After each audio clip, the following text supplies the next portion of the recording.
అదంత ఈజీగా అవుతుందంటారా? అవ్వాలి. అంతకు మించి వేరే దారే లేదు. నిజమే డాడ్, కానీ నాకు ఒక అవకాశం ఇవ్వండి. దేనికిరా? మధుమిత ఒంటరిగా ఇంత ధైర్యం చేసిందంటే దానికి ఎవరో సపోర్ట్ చేస్తుంటారనిపిస్తుంది. ఇంత మొండిగా ఉందంటే దాని వెనక ఏదో బలమైన శక్తి ఉందనిపిస్తుంది.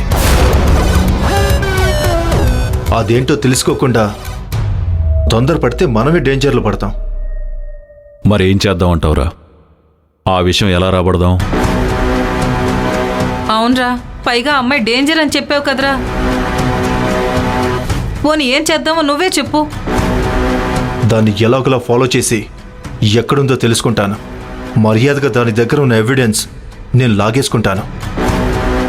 అవి దాని దగ్గర ఉన్నంత వరకు మనం దాన్ని ఏమీ చేయలేము. అవి మన చేతికి వచ్చాయంటే దాని వెనక ఎవరున్నా ఆధారాలుండవు కాబట్టి మనల్ని ఏం చేయలేదు. మర్యాదగా ఇవ్వలేదంటే నేనే దాన్ని ఏదో ఒకటి చేస్తాను. లేదా నువ్వు చెప్పినట్టు డీల్ ఎవరికైనా ఇచ్చేద్దాం. సరే, కానీ నువ్వు జాగ్రత్త. ఈ విషయాలేవి భూమికి తెలియకూడదు, అర్థమైందా? ఓకే డాడ్, నేను చూసుకుంటాను.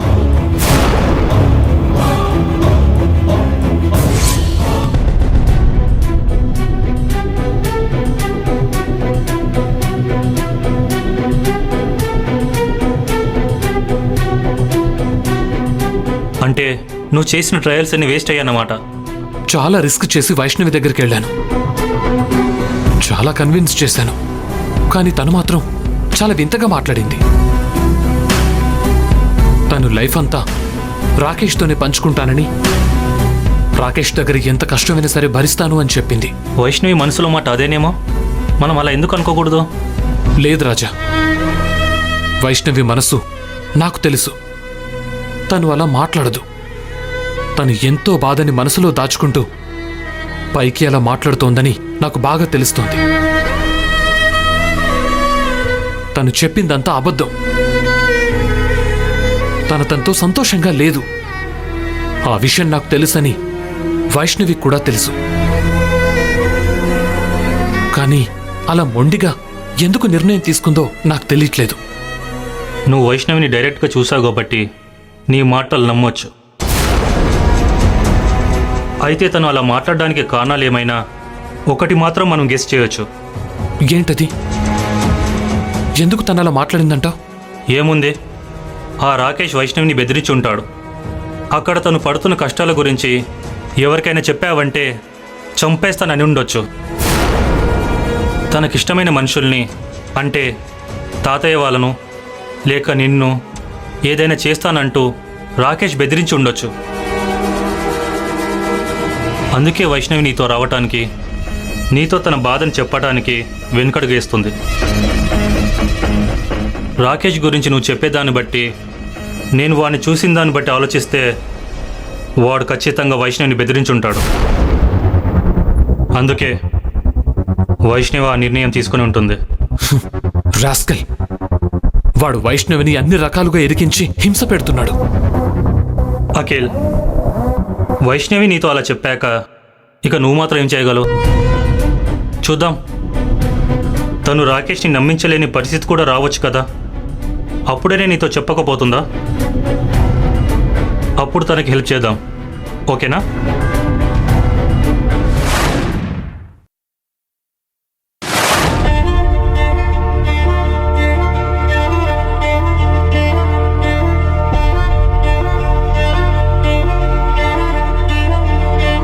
వైష్ణవి శోభనం జరిపించాలని అందరూ మొండిపట్టు పట్టారు. అది జరిగిందంటే ఇక వైష్ణవి జీవితం వీళ్ల చేతుల్లోకి పూర్తిగా వెళ్లిపోయినట్టే. అది జరగకుండా వైష్ణవిని కాపాడాలి. కానీ ఎలా?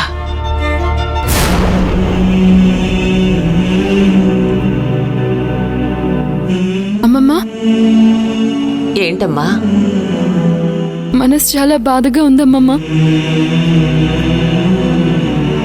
నీతో మాట్లాడదామని వచ్చాను. నీ బాధ ఏంటో నాకు తెలుసమ్మా. నేను అర్థం చేసుకోగలను. నేను దాని గురించి ఆలోచిస్తున్నాను. ఈ శోభనం జరగకుండా ఎలాగైనా ఆపాలి. ఎలా ఆపగలనమ్మమ్మా? ఆలోచిస్తే మార్గం దొరకకపోదు. నీ పెళ్లి ఆపలేకపోయానే అని ఇప్పటికే బాధపడుతున్నానమ్మా. దీన్ని కూడా ఆపలేకపోయానంటే ఇక నేను అన్నిటికీ సాక్షిగా నిలబడాల్సిందే. ఏమీ చేయలేనప్పుడు అసలు అలా ఉండడం దేనికి? చావడం మంచిదనిపిస్తుందమ్మా. ఏంటమ్మమ్మా అలా అంటావు? అవునమ్మా, కళ్ళ ముందు జరుగుతున్న అన్యాయాన్ని ఆపలేనప్పుడు, కనీసం ఆ ప్రయత్నం కూడా చేయలేనప్పుడు మనిషిగా బతకటం ఎందుకు? అమ్మమ్మా, నువ్వెందుకంత బాధపడుతున్నావు? ఇక నా తలరాత ఇంతే అనుకుంటాను. ఈ వయసులో నువ్వెందుకమ్మమ్మా ఇంత బాధపడుతున్నావు? నువ్వు అలా అంటున్నావు కానీ ఇంత వయసు వచ్చినా ఏమీ చేయలేకపోతున్నాననే బాధ. చేస్తాను, ఏదో ఒకటి ఇప్పుడే చేస్తాను. ఏం చేస్తారు? అనవసరంగా రిస్క్లో పడతామేమో. ఎందుకంటే ఇప్పటికే అందరూ నీ మీద కోపంగా ఉన్నారు. ఉంటే ఉన్నారు. ఇప్పుడు నన్నేం చేయగలరు? మహా అయితే చంపగలరు. నీకోసం చావడానికైనా నేను సిద్ధమే. అమ్మమ్మ, ఏంటా మాటలు? నీ జీవితంతో ఆడుకుంటున్న వీళ్ల మీద నాకు చాలా కోపంగా ఉంది. అందుకే నేను ఇప్పుడే వెళ్ళి వీళ్ళందరి మీద పోలీస్ కంప్లైంట్ ఇస్తాను.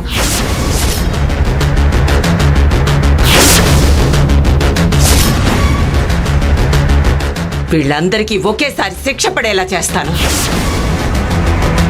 నిన్ను కాపాడుకుంటానమ్మా. ఇంత జరుగుతున్నా నిన్ను నేను కాపాడుకోలేకపోతే ఇక నేనుండి అవసరమా?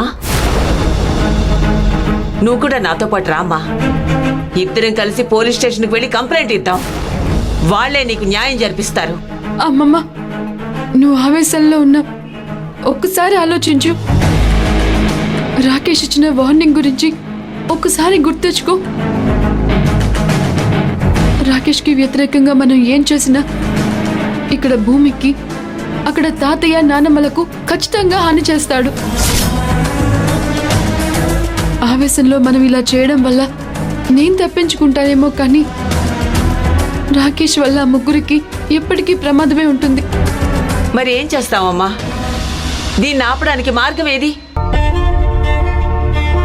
వీళ్ళందరికీ ఎలా బుద్ధి చెప్పాలి? ఏం చేసినా ముగ్గురి ప్రాణాలు పోతాయన్న విషయం మనం గుర్తుపెట్టుకోవాలి.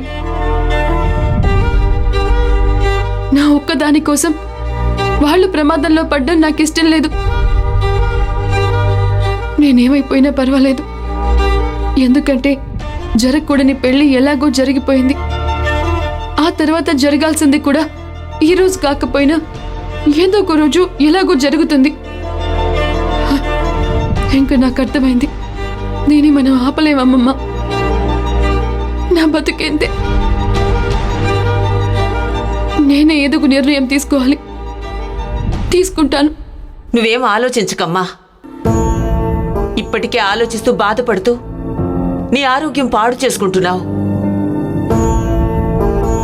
ఎప్పుడూ నవ్వుతూ ఉండే నీ మొహంలో ఈ ఇంటికి వచ్చాక రోజు రోజుకి బాధనే చూస్తున్నాను. అది నా వల్ల కావట్లేదమ్మా. అందుకే నేనే ఒక ఉపాయం ఆలోచించాను. నువ్వు వెళ్ళి కొబ్బరి నూనె తీసుకురా.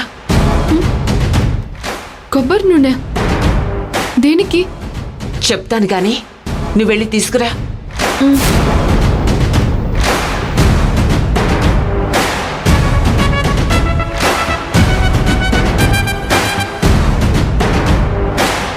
ఎదుగో అమ్మమ్మ, ఏం చేస్తావు దీంతో? పాత ఉపాయమే అయినా ఇప్పుడు ఇదే మన బ్రహ్మాస్త్రం. దీంతో నీ శోభనాన్ని ఆపాలి. కొబ్బరి నూనెతో ఎలా? చెప్తాను. రాకేష్ గారు నడిచే చోట ఫ్లోర్ మీద కొబ్బరి నూనె పోసి ఉంచుతాను. వాడది చూసుకోకుండా జారి పడిపోతాడు. అప్పుడు వాడి కాలు విరగటమో నడుం విరిగిపోవడమో జరుగుతుంది. దాంతో శోభనం ఆగిపోతుంది. కనీసం వాడు కోలుకునే వరకైనా మనం దాన్ని ఆపొచ్చు. వద్దమ్మా, నాకేదో భయంగా ఉంది. రాకేష్కి జరగకూడదు ఏమైనా జరుగుతుందేమో అనిపిస్తోంది. ప్రాణాలే తీసేసే ఆ రాక్షసుడికి ఏం జరిగితే ఏముందమ్మా? వాడి గురించి బాధపడాల్సిన అవసరం ఏం లేదు. అది నేను చూసుకుంటాను గాని నువ్వు ధైర్యంగా ఉండు. ఈ విషయం ఎవ్వరికీ చెప్పకు.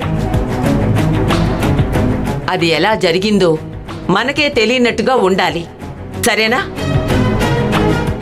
ఏంటో అమ్మమ్మ, నీ ఇష్టం.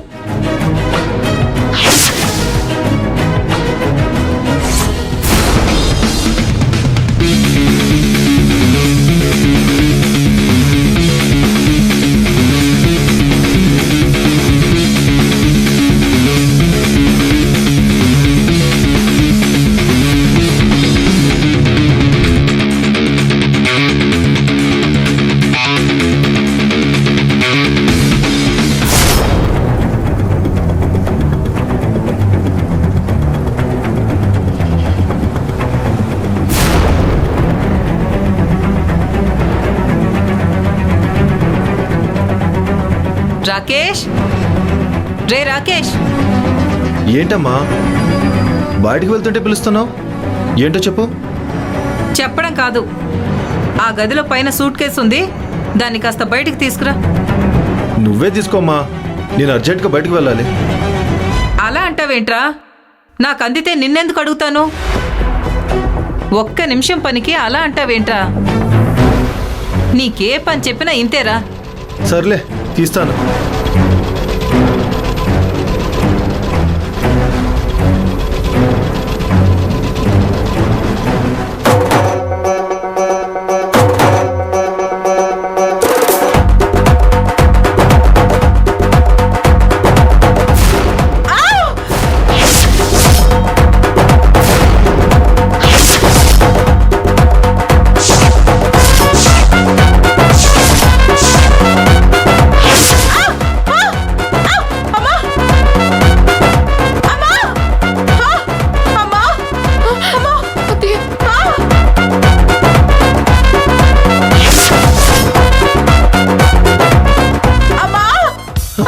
అమ్మా, పద్మజ, అమ్మా, పద్మజ, ఏమైందమ్మా? ఏమైంది?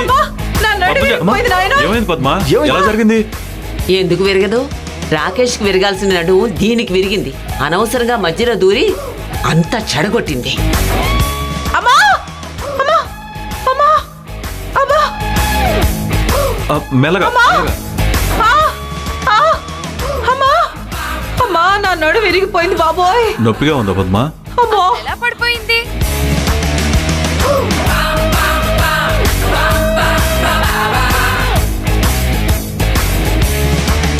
మెట్ల మీద ఆయిల్ పడినట్టుంది.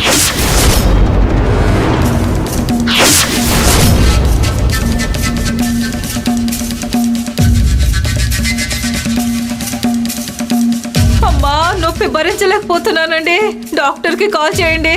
అలాగే. ఒరే నరసింహ, ఈ మాత్రం దానికి డాక్టర్ ఎందుకురా?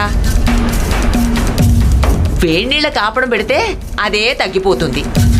వెంటనే ఆ పని చేయండిరా. అమ్మా, వైష్ణవి, అమ్మా. చూస్తావేంటమ్మా? వెంటనే వేడి నీళ్ళు తీసుకురా. అలాగే మావయ్య. వైష్ణవి,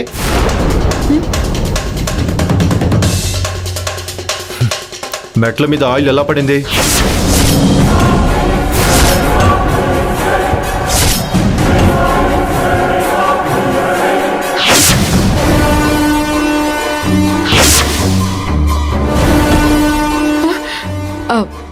అది ఏమో రాకేష్, నేను చూడలేదు.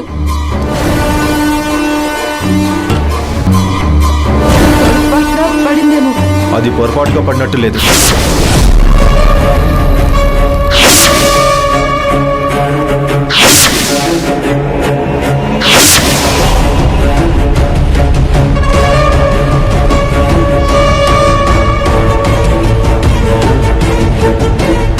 నా వైపు చూస్తావేంట్రా? నేనేమైనా ఆయిల్ పోసాననుకుంటున్నావా? నాకంత ఓపిక శక్తి ఉన్నాయా? పిచ్చి పిచ్చి ఆలోచనలు పెట్టుకోకు. ఒరే, ఏంట్రా మీ గొడవ? నొప్పి భరించలేకపోతున్నాను. ఆ వేడి నీళ్ళు కాపుడు మీద ముందు పెట్టించిన బాబు. అమ్మా భూమి, ఏదైనా పెయిన్ కిల్లర్ ఉంటే ఇవ్వమ్మా ముందు. అలాగే అత్తయ్య, అమ్మా ఇప్పుడే తెస్తాను. అమ్మా.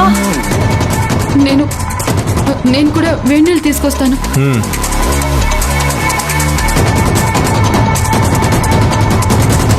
దీనికి బాగా జరిగింది, లేకపోతే మనవరాల్నే కష్టపెడుతుందా?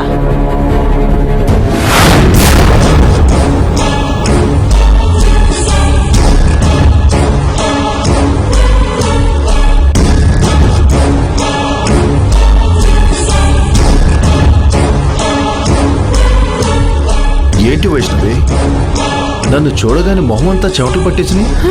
అబే ఏం లేదు, అత్తయ్య గారికి అలా జరిగింది కదా, టెన్షన్తో చెమటలు పడుతున్నాయేమో. నువ్వు తప్పుకో రాకేష్, అత్తయ్యకి వేణీళ్ళతో కాపడం పెట్టాలి. అక్కర్లేదు, భూమి అమ్మను రూమ్లోకి తీసుకెళ్లి టాబ్లెట్ వేస్తోంది. ఇంతకీ నాకు విషయం చెప్పు. ఏ విషయం? ఆ ఫ్లోర్ మీద కొబ్బరి నూనె ఎలా పడింది?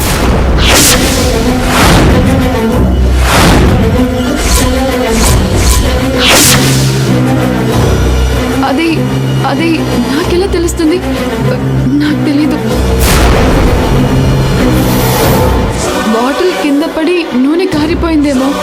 బాటిల్ దానంతటా అది పడినట్టుగా లేదు. ఇది యాక్సిడెంట్ గా జరిగింది కాదు, ఎవరో కావాలని చేశారు. కావాలని ఎవరు చేస్తారు రాకేష్? ఆ అవసరం ఎవరికి ఉంటుంది? అయినా అత్తయ్య గారిని అలా చేయాలని ఎవరు అనుకుంటారు? ఆవిడకి శత్రువులు ఎవరున్నారు?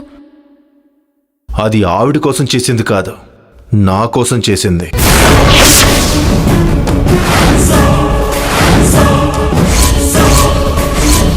నన్నేదో చేయాలని కుట్ర చేశారు.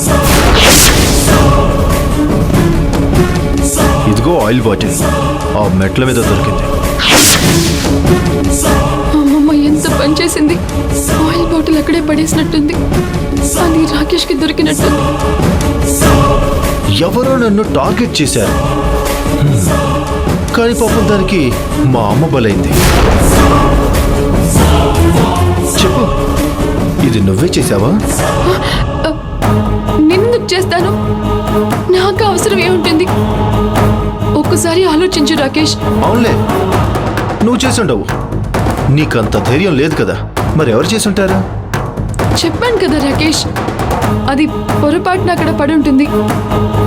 దానికి అంతలా ఆలోచించడం దేనికి? ఇప్పుడు మనం ఆలోచించాల్సింది అత్తయ్య గారి గురించి. నో, నేను విడిచిపెట్టను. ఈ ఇంట్లో నాకు శత్రులు ఉండడానికి వీల్లేదు. ఈ పని నువ్వు చేయలేదంటే ఆ అవసరం ఎవరికి ఉంటుంది? ఒక్క బామ్మకే ఉంటుంది.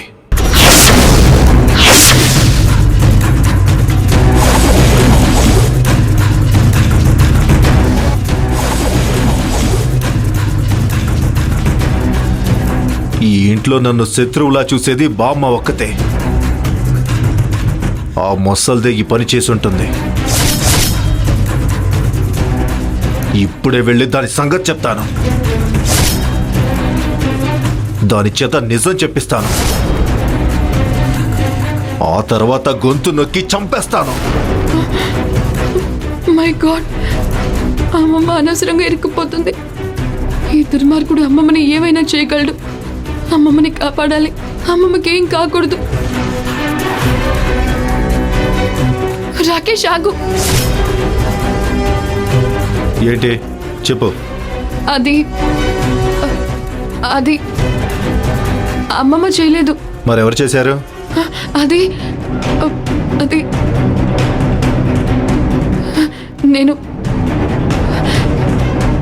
నేనే చేశాను.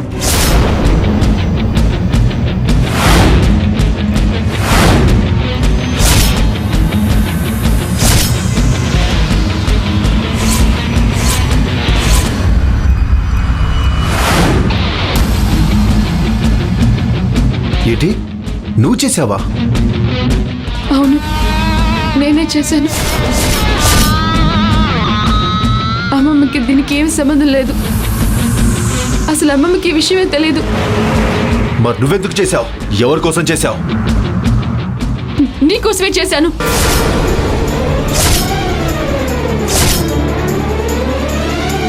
నీతో శోభను నాకిష్టం లేదు. దాన్ని ఆపడానికే ఇలా చేశాను. దానికి పాపం అత్తయ్య గారు బలైపోయారు. అంటే నన్ను ఇలా చేసి నా తల పగలగొట్టి లేదా నా నడుము విరగ్గొట్టి ఈ శోభనం నుండి తప్పించుకోవాలనుకుంటున్నావా? ఎంత ధైర్యమే నీకు? నీ సంగతి ఇప్పుడే తెలుస్తాను. అందరి ముందు తెలుస్తాను. రావే. Rakesh, sorry Rakesh, sorry Rakesh.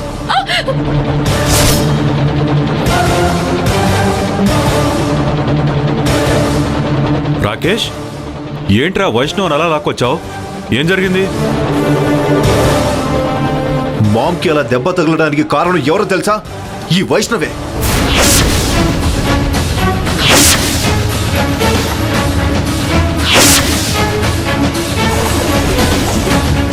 ఈ శోభను తనకిష్టం లేదట. అందుకే అలా మెట్ల మీద కొబ్బరి నూనె పోసి నేను జారిపడి నడుం వెరగట్టుకునేలా చేసి తను ఈ శోభనం నుంచి తప్పించుకోవాలని ప్లాన్ చేసేది.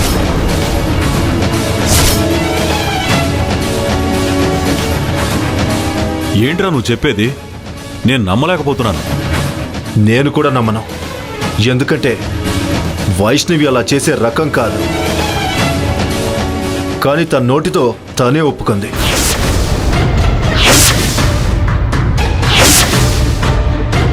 భూమి, నీ చెల్లెలు చేసిన ఘనకార్యం విన్నావా? తను ఎలాంటిదో నీకు ఇప్పటికైనా అర్థమైందా?